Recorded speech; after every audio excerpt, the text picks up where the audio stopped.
Good afternoon, everyone. We're going to get started. We're going to talk about three things today. First, we're going to discuss the events of this past weekend. Second, we're going to provide an update on the community outreach we have going on. And then there'll be a special announcement of a special flagship funding for the businesses that were victims of this weekend's events. So, good afternoon, everyone. First today, I want to reinforce that I will continue to be open, honest, transparent, and accessible with everything that I do as mayor. The nation's eyes are on Erie right now.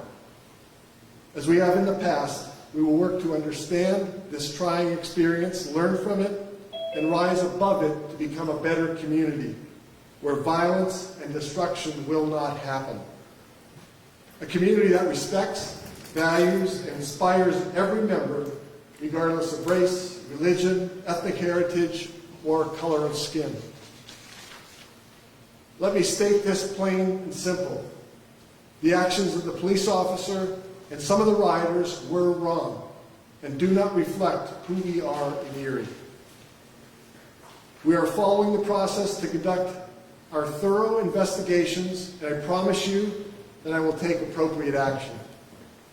We are following the process to conduct our thorough investigations. I'm sorry, I already said that.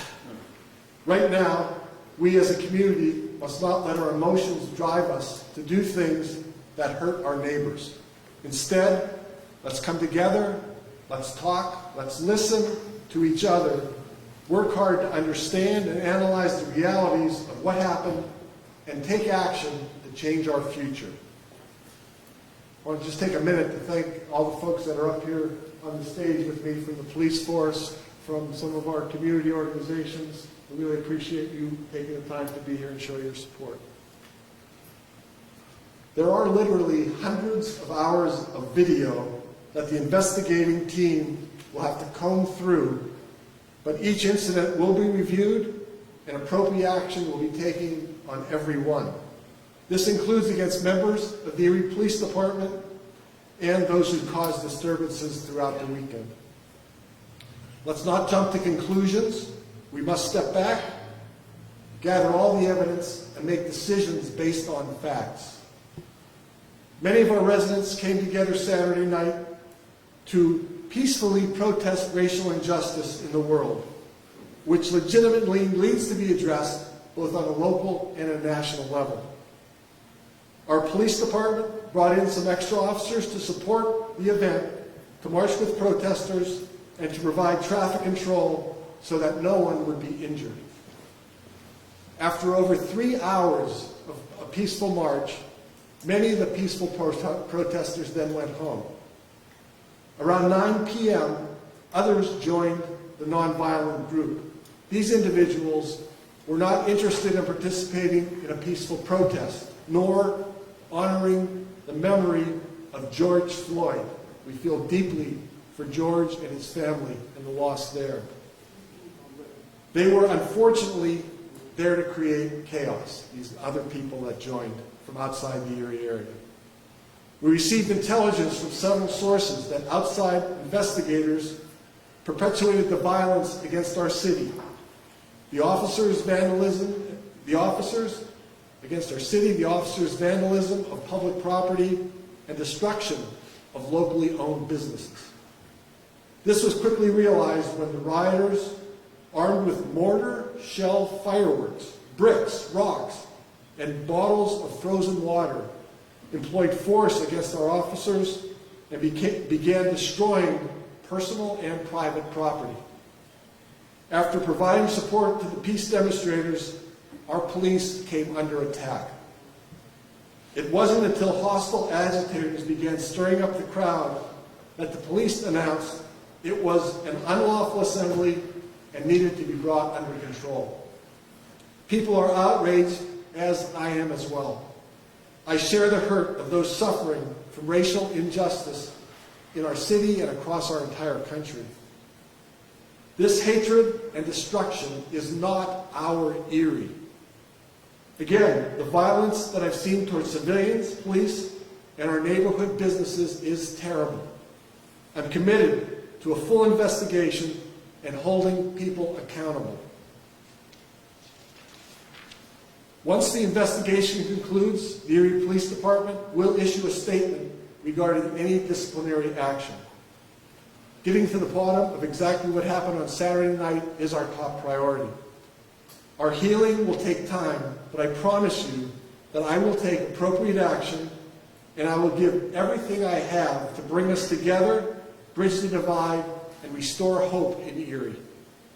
I'm now going to turn it over to Chief Dan Spizarny to provide us with an update from the Erie Police Department. Chief Spizarny. Thank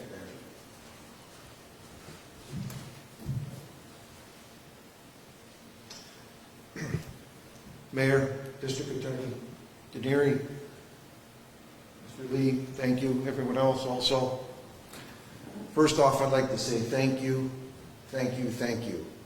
Members of the public that have supported the police department in this very difficult weekend.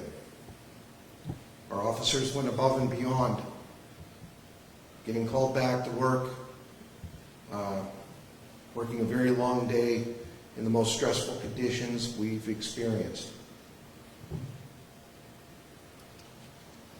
On Saturday, May 30th at 6 p.m., there was a peaceful protest organized in Perry Square.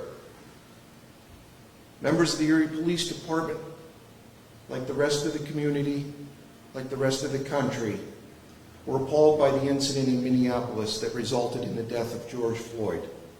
We pray for his family and friends and for the Minneapolis community.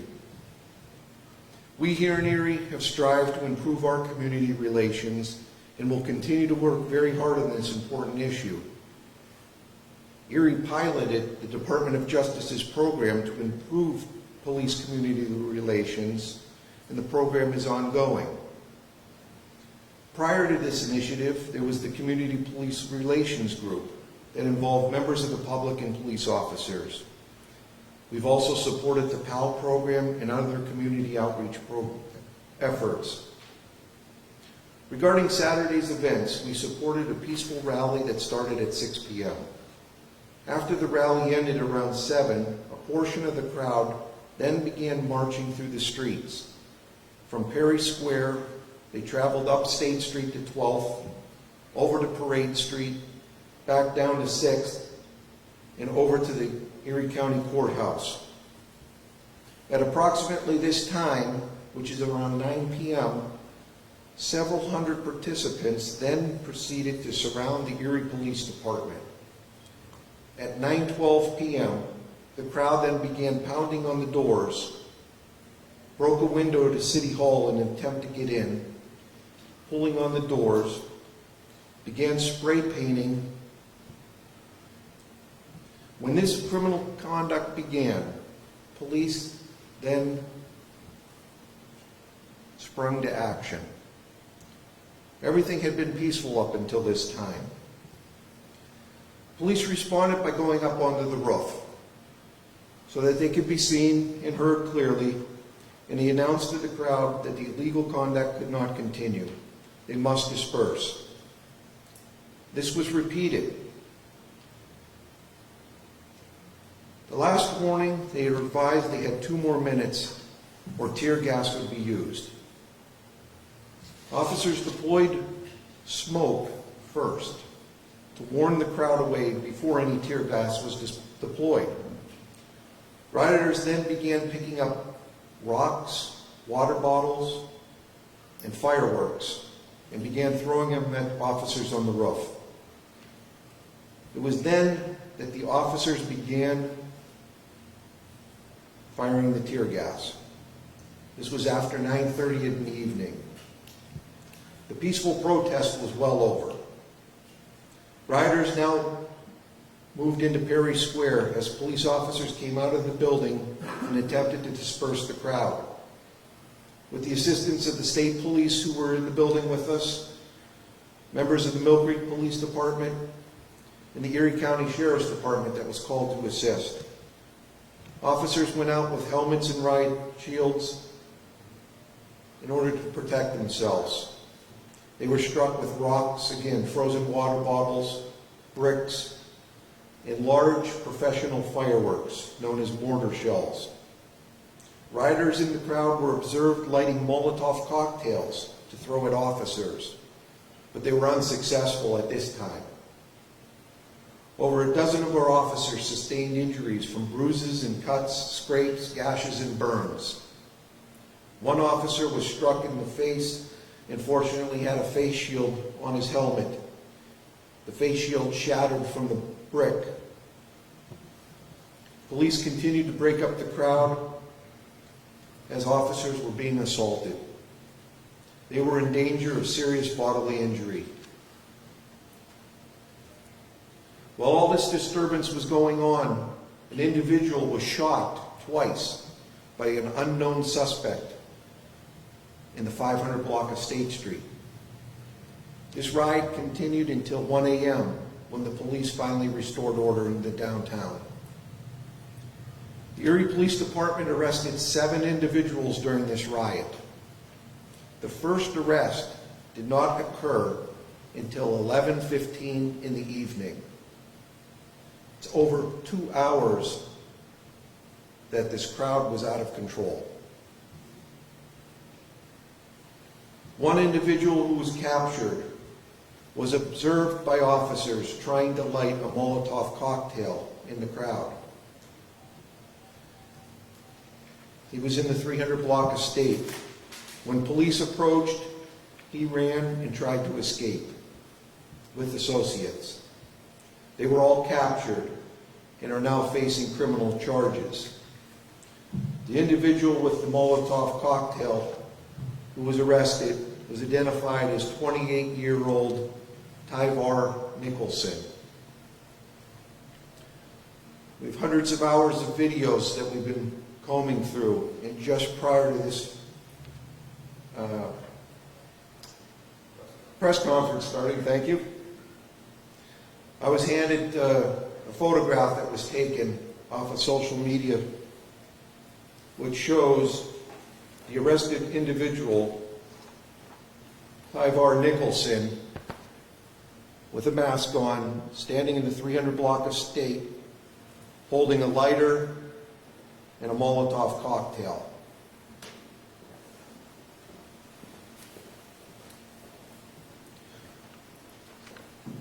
We will continue reviewing all sources of information, videos, in order to gather the evidence such as that. That is something that we cannot allow.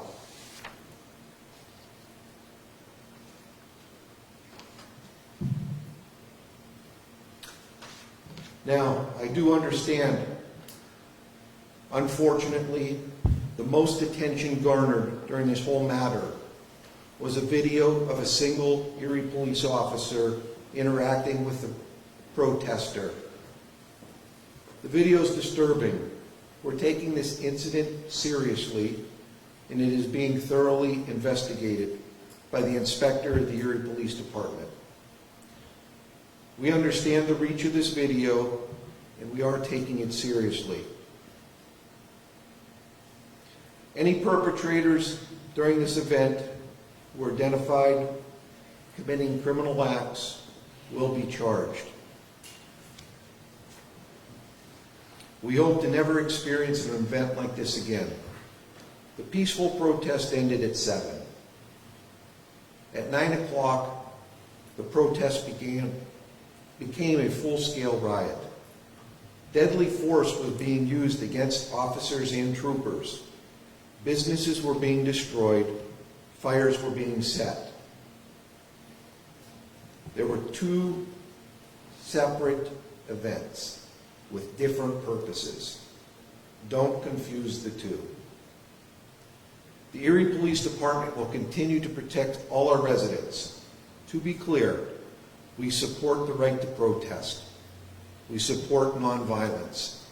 But we will not tolerate violence or criminal activity of any in our streets.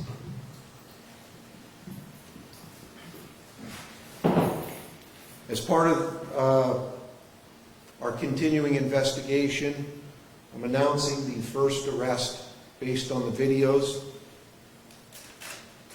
This individual is a 28-year-old male who is on video breaking the window and committing arson at Ember and Forge. Individual is Melquan Barnett. We have an active warrant and we are currently seeking his whereabouts. Thank you very much.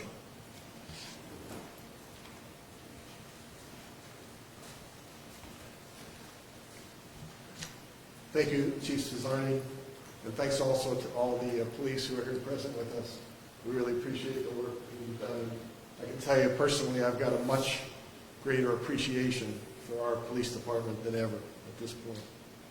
Also, I want to thank the Mill Creek Police who were here helping us, the sheriff's deputies who came from the county to help us. Thank you, Erie. Appreciate that. And also Pennsylvania State Troopers. Any Pennsylvania State Troopers were in town for this event as well. And our Erie firefighters who actually put out at least one, I think it was maybe two of the fires that were lit during the riot period. This is the group of law enforcement people that really kept a close eye on things and quickly prevented any additional destruction and ensuring that there were no serious civilian injuries as well. I also want to thank those peaceful protesters who assisted police officers and firefighters by helping them extinguish fires and pick up debris. I want to recognize our public works crew also. They arrived in the middle of the night. As soon as things were quieted down, they came in, they boarded up windows, picked up spent fireworks shells, bottles, bricks, rocks, broken parking meters. That's right. Some parking meters were actually torn out of the ground by some of the protesters, and shattered glass as well. It was all over. We're grateful for that quick response from Public Works. I wanted to thank those residents who came downtown Sunday afternoon as well. They created a chalk walk of positive messages on the sidewalk in front of the buildings that had been vandalized. It was a very welcome relief for the business owners on Sunday to run counter to the damage they found. We are here for you.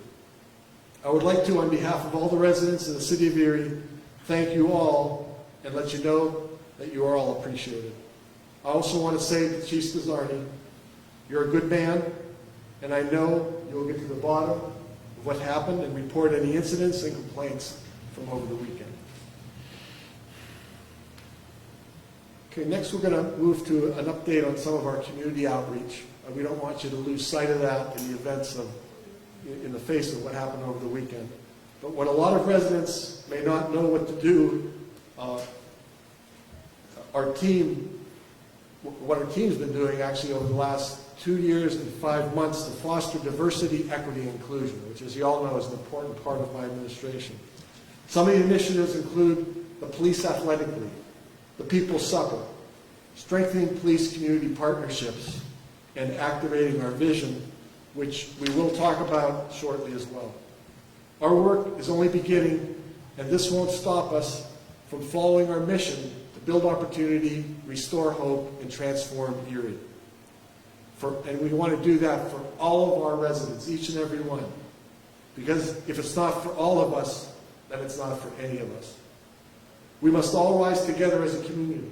In order to do that, we need to work together, arm in arm, having open, honest conversations, and finding and implementing solutions as a team.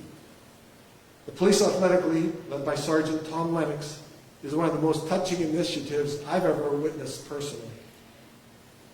Tom has done incredible work over the last few years through this community policing initiative with our youth, building relationships with our children and families in Erie Public Schools. The bridges that have been built will help us to get through this together. In fact, I believe that is what's going to transform Erie over time, the work done in this Police Athletic League. Another initiative that has been underway since April of 2018 is the Strengthening Police Community Partnerships Council.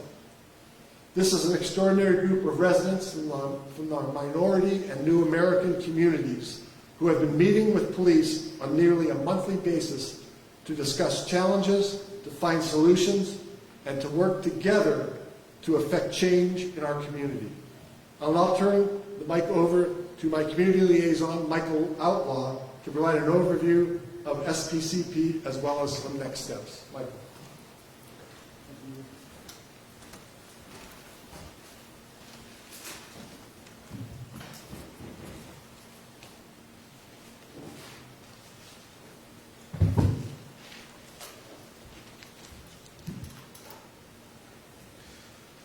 All right, good afternoon, everyone. First, let me say thank you, Mayor Joe Schember, for the leadership in these trying times for our city. And thank you also to Chief Dan Spizarny, your command staff, for their leadership and bravery in this trying time. And also to the SPCP Council for coming out here today and supporting this administration in a show of solidarity. Our hearts and prayers goes out to Mr. Floyd's family. Before I came to this press conference, I watched on CNN where his brother called an end to the violent rioting and protesting throughout our land. And we echo his words. We support peaceful, nonviolent protests. My ancestors, they protested. For me to stand here today, they protested peacefully. We follow in that same vein. The work of SPCP that we've been doing since the mayor took office, this work is not for the faint of heart. This work is not for those who don't stand for righteousness and justice. This work is for those who believe in the future generations of Erie, Pennsylvania.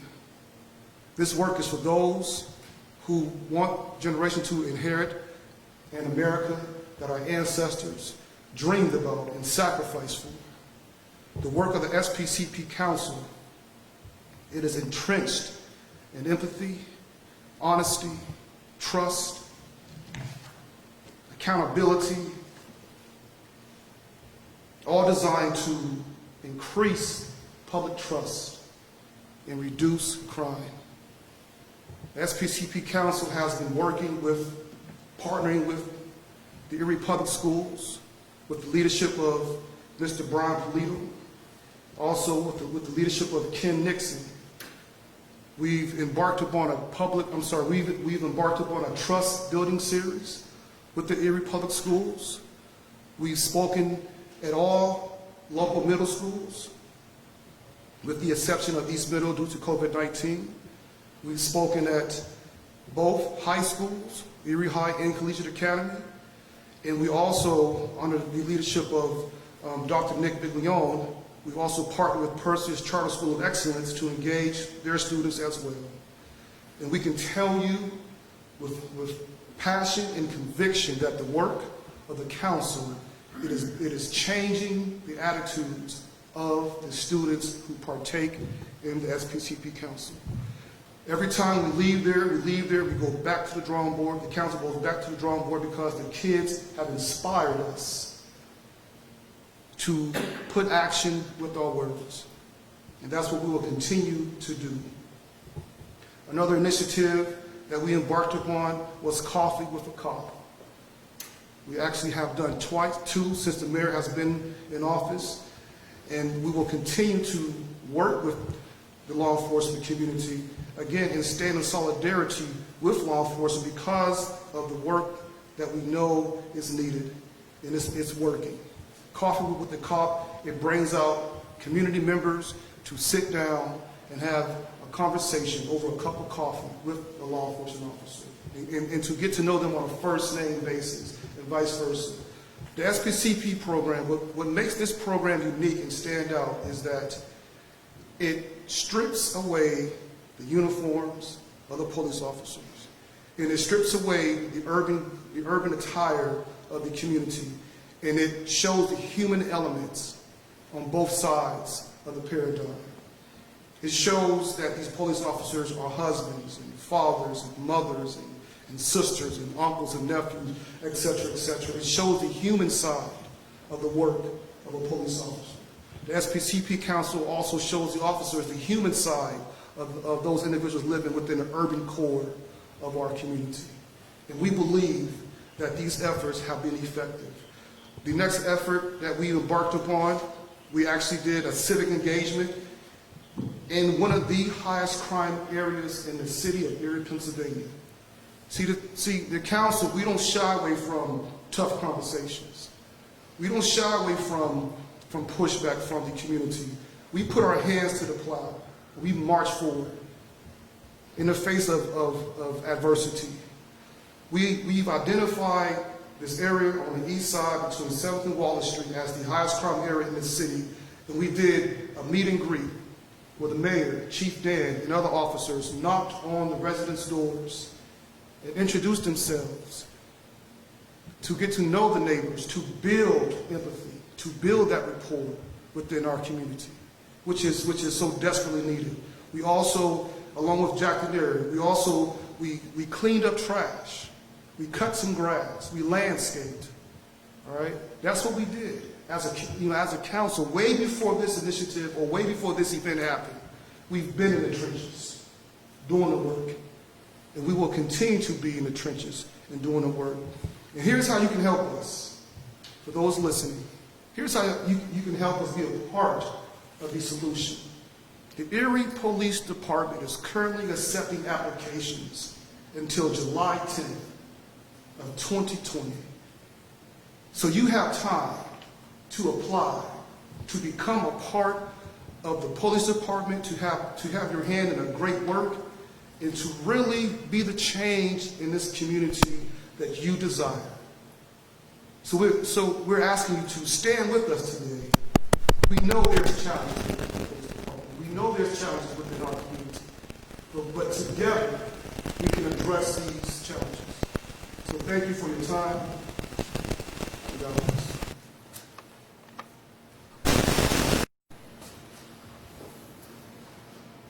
Thank you, Michael. I really appreciate everything you're doing. And many of you, I think, already know I always call Michael my brother by another mother.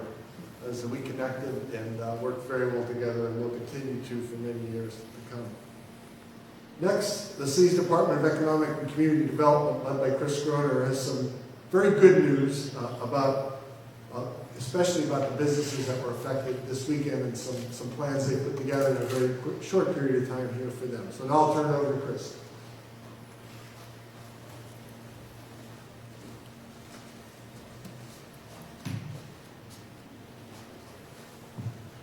Good afternoon, everyone. Thank you, Mayor, Chief, and Michael, for your comments. Moving forward, we recognize that the property aspect of this, the material aspect of this, is certainly not as high a priority as the human toll that we've all seen, experienced here in the last few days. But we do recognize the importance for the city to also be looking to assist our micro enterprises and our small businesses downtown to help them recover from the events of the past few days. So to that end, the city will be looking to assist our community's businesses with their recovery by offering assistance through our small business development grant program, which is known as the Flagship Fund, in order to help get them back on their feet more quickly. These are businesses that have already been struggling and have enormous challenges due to the coronavirus-related shutdown. These are the businesses and micro enterprises that are the smallest amongst us that I always view as the economic activity that bridges economic development with community development. If we were to try to imagine a downtown without a place to go for lunch or somewhere to stop for a cup of coffee to have a meeting, we certainly don't want to envision a downtown where our businesses are not able to recover. We talk frequently about the challenges of having a food desert downtown. We would not want to see a shopping desert or a dining desert to appear. So we certainly want to help them recover. That's part of the fabric of our community. It's going to be part of any healing that we do together moving forward, is to create a better downtown and a better city. Part of that is to have places for all of us to go to and enjoy. So we look forward to helping our businesses recover. And moving forward, the businesses are free to reach out to myself, along with our Business Development Officer, Jen Hoffman, for more details on the program. Thank you.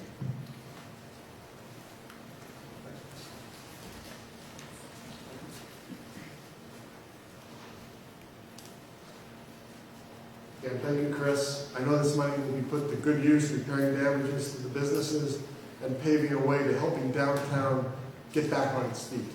I really appreciate that. In closing today, I want to stress that we all have much work to do together as a community. In addition to PAL and SPCP, in January, my team and I unveiled a plan for activating our vision for Erie. And remember, the vision is just 2 sentences. Erie is a community of choice. We celebrate 5 things: our rich cultural diversity, and it's no coincidence that that's number 1. Welcoming, vibrant neighborhoods, world-class downtown and bayfront, excellent education for everyone, and the abundance of family-sustaining jobs.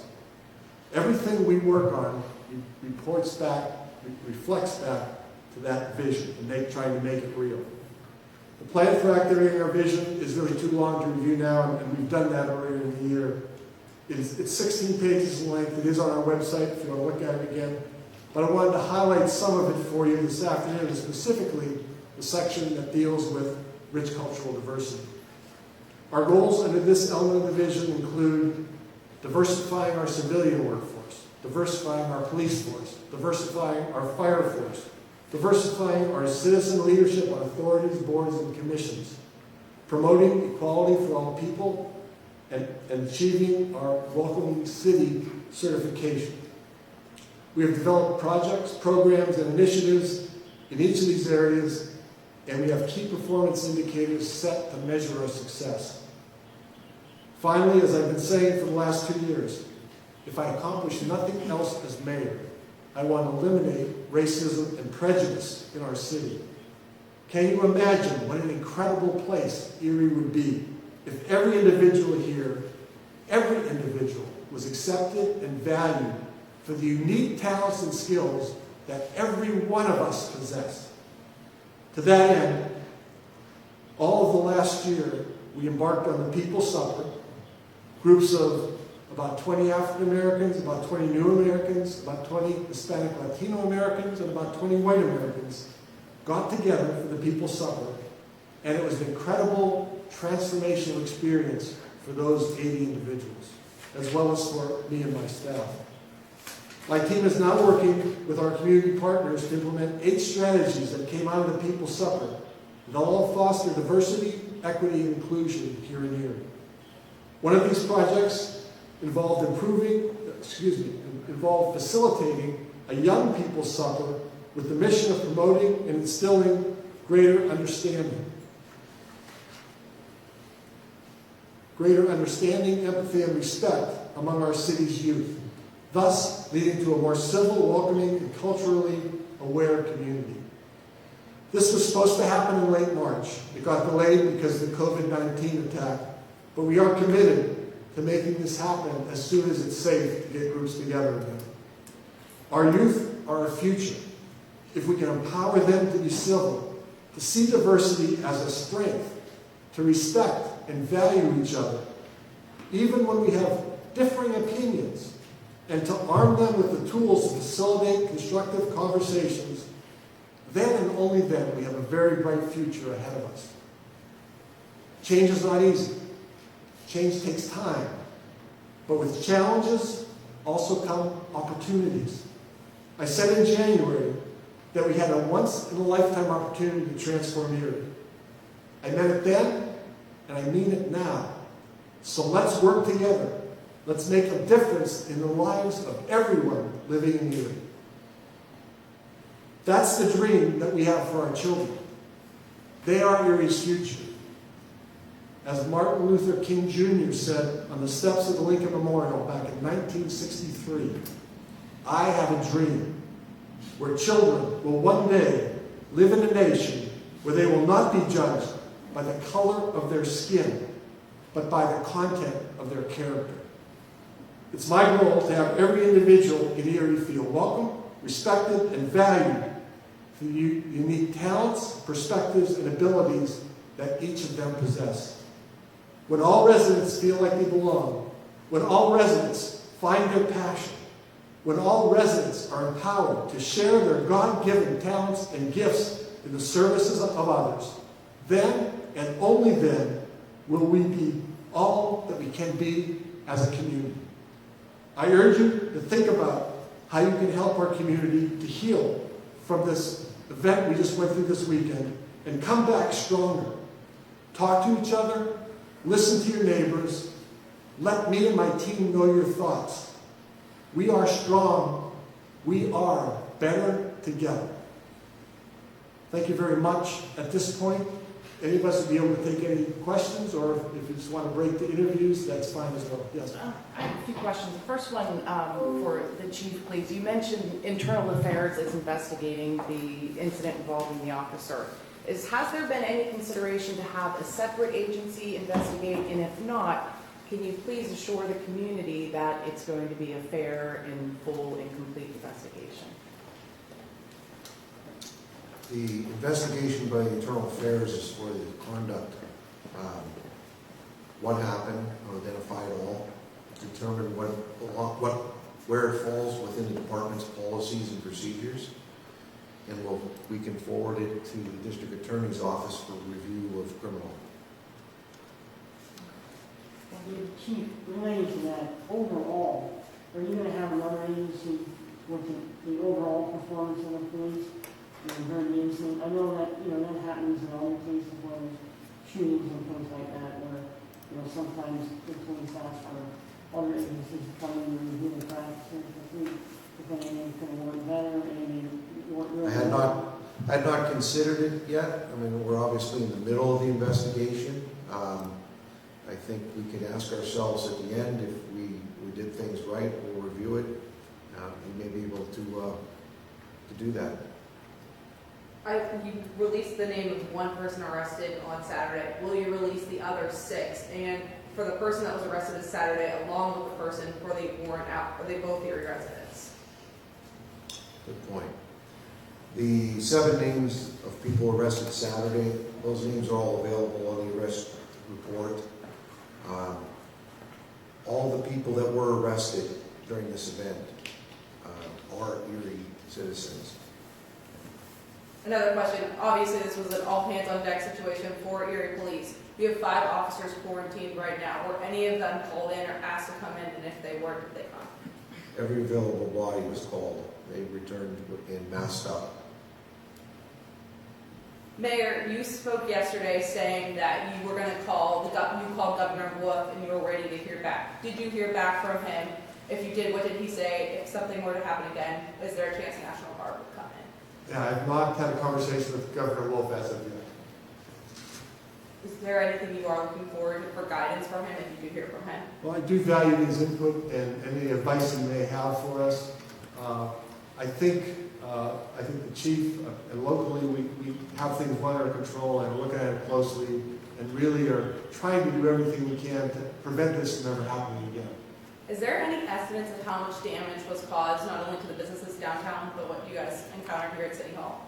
I haven't heard a dollar figure. I know there was about 14 to 16 businesses. We had said 9, I think, originally, but there were some businesses damaged when that group went down State Street to 12th over 12th Parade that we didn't know about. The only ones we knew about when we first announced were the ones right downtown here. But there were some other businesses along the way that they damaged as well. Ed? Hi, yeah, and I'm here, Pay Post. Lieutenant Governor John Fetterman has said that the city should identify the officer involved in the videos, examine the video. Will the city identify that officer before this investigation is completed? And how do you identify him internally yet? I have no intention at this time to release the identity of the officer. It's on video and people can take it from where it is, but the investigation is ongoing. And we do know the identity of the officer as well. So. I'm sorry, what was that? I think you asked if we know the identity of the officer, and we do. Hannah? And then, and during when the police came out with the riot gear, were they using pepper spray? What were they using to tactics to disperse the crowd? We utilize, officers individually have pepper spray, and we also utilized CS. Chief, didn't we also use just some smoke? That wasn't at all toxic. We try to wake them up at first. Before any of the CS was deployed, a smoke canister was used. Tactically, that's used in order to determine the windage, so that when we do deploy the gas canisters, that we know which direction it's going to go. That's to make it more efficient. It's also given as a warning sign to the protesters. Hannah? Can you hear us, Have you been Hannah? able to identify any of the outside groups that were instigating the riots and the violence? At this time, all the people arrested were City of Erie residents. There has been information of potential outside agitators, and it's still under investigation.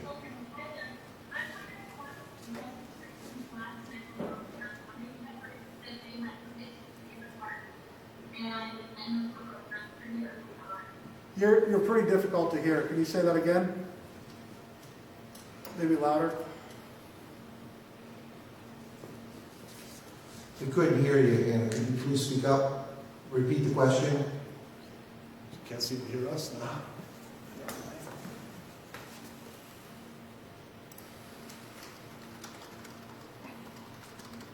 Mayor, Earl Wayne, at the beginning of the news conference, you said that you referred to some actions being wrong. Yesterday, there were demonstrators in Erie Square for a second protest. Could you understand that? There's demonstrators in Erie Square for a second protest. There was a huge delay on my end. Yesterday, protests were broken up in Erie Square pretty quickly, but protests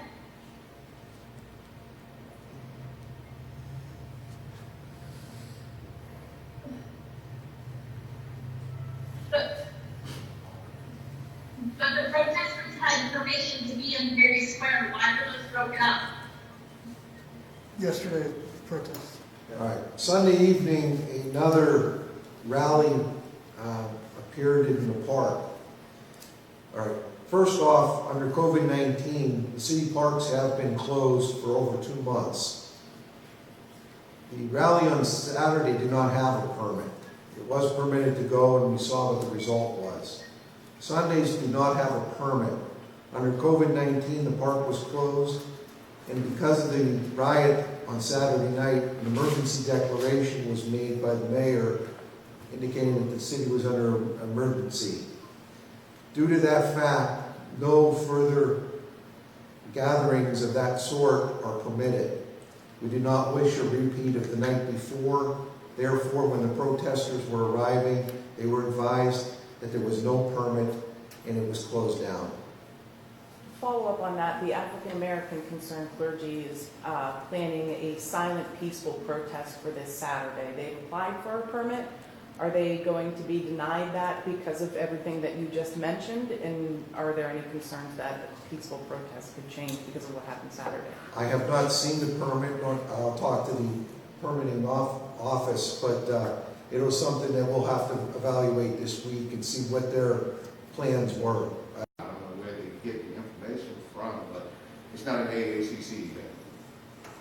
That's, and later we can talk, because we will have a meeting about that. Mayor and Chief, now that you've had a chance to see more video of what encountered this weekend, what is your evaluation of how the police force did, how everything was handled?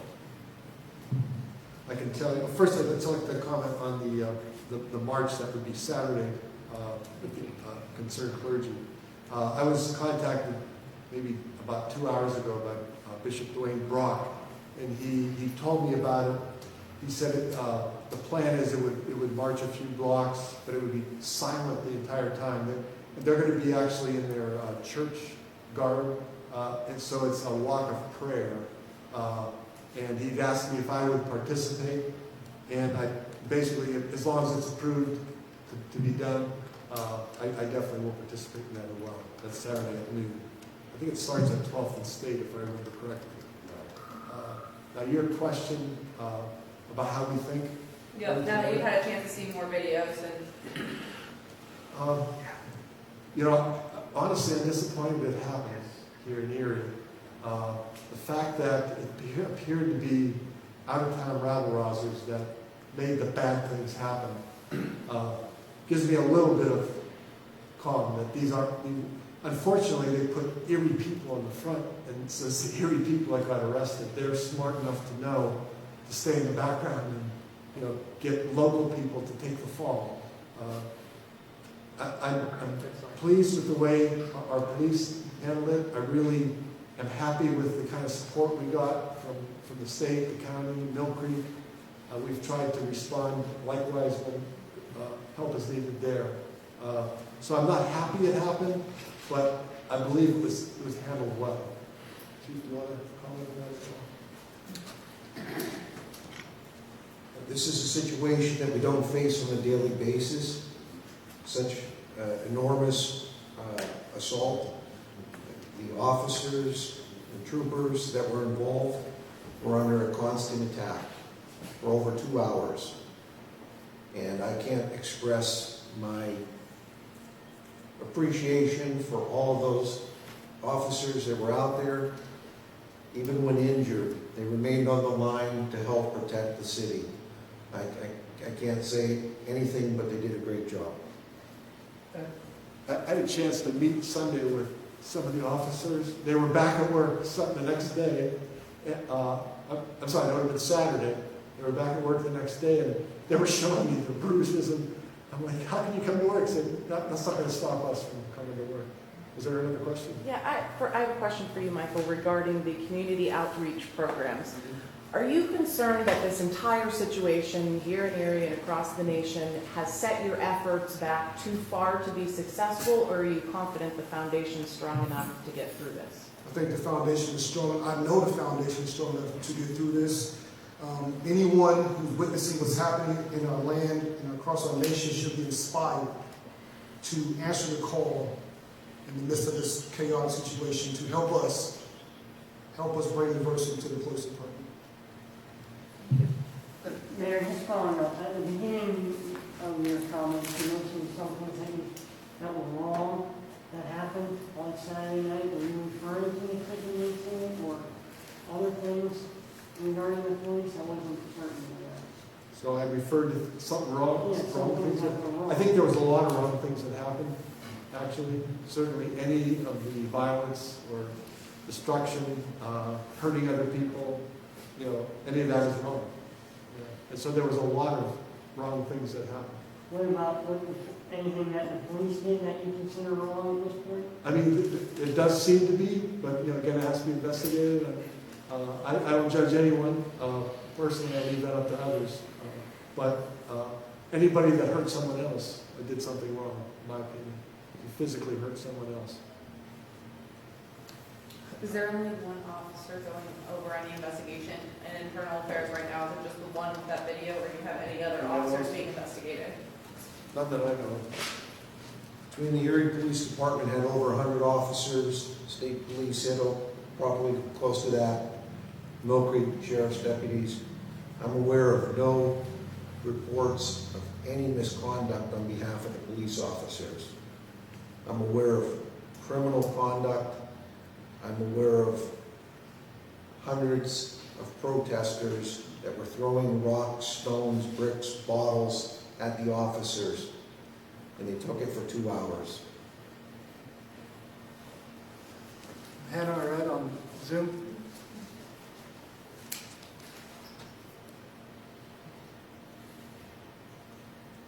Any other questions from anyone? I have no further questions. Ed? No, thank you. Anyone? No, thank you. Chelsea? I'm good. Okay. Thanks very much for being here. Remember, we want to make Erie better, and we need to work together and accept everyone here in order to do that. Certainly anyone present will be happy to do one-on-one interviews after we are done as well. Thanks very much for being here today. I appreciate you putting up with us for almost an hour here. Thank you. Thanks for the time, man.